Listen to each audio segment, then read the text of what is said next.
કડે ફોહો કોણ ખાય? એ કડે ફોહો કોણ ખાય કે જે નમાલા હોય ને એ ખાય ભાઈ. એ આપણી જન્મભૂમિ શું છે? આપણો જન્મ કેમાં છે? દેવી પૂજક.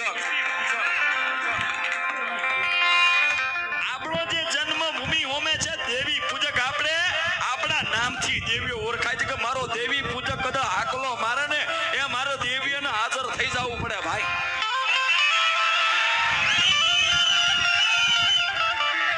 વિષ્ણુભાઈ આ સમાજના જેવા જેવા નાના મોટા જે દીકરાઓ પડ્યા છે પ્રગતિ વાળા, જેમાં પ્રકાશભાઈ જે હમણાં મૂવી બનાવી ભાઈ આત્મહત્યા એ જ અપરાધ, એને ભાઈ એને તાલીઓના ગરગડાટથી વધાયેલો તમારું ઘરેણું છે ભાઈ.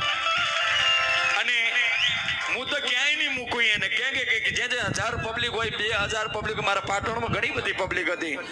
એ વખતે મેં પ્રકાશભાઈને કીધું કે તમે બહુ સુપર હિટ મૂવી બનાવી છે, એ મૂવીને વધારજો અને એના જે લક્ષણો છે એ તમામ છે તો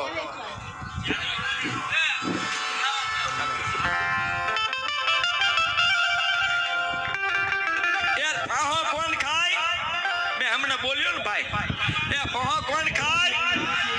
એ ધમાલા હોય એ ખાય. એ આપણી માએ 9 મહિના સુધી ઉદરમાં જન્મ આપીને જન્મ આપ્યો છે જીવવા માટે. એ આપણે કા માટે ફાહો ખાવ ને કા માટે કેલણ જવું?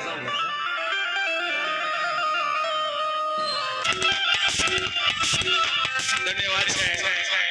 હજી મારો ગડુકો ભાઈ પ્રકાશભાઈ ને તાળીથી વધાઈ લે, એને મૂવી બનાવી એટલે ધન્યવાદ છે. આ મારી બારવાની જોગણી, આ મારી હણમન ડગાવની સગત, આ મારી બોયડી વાળી જોગણી.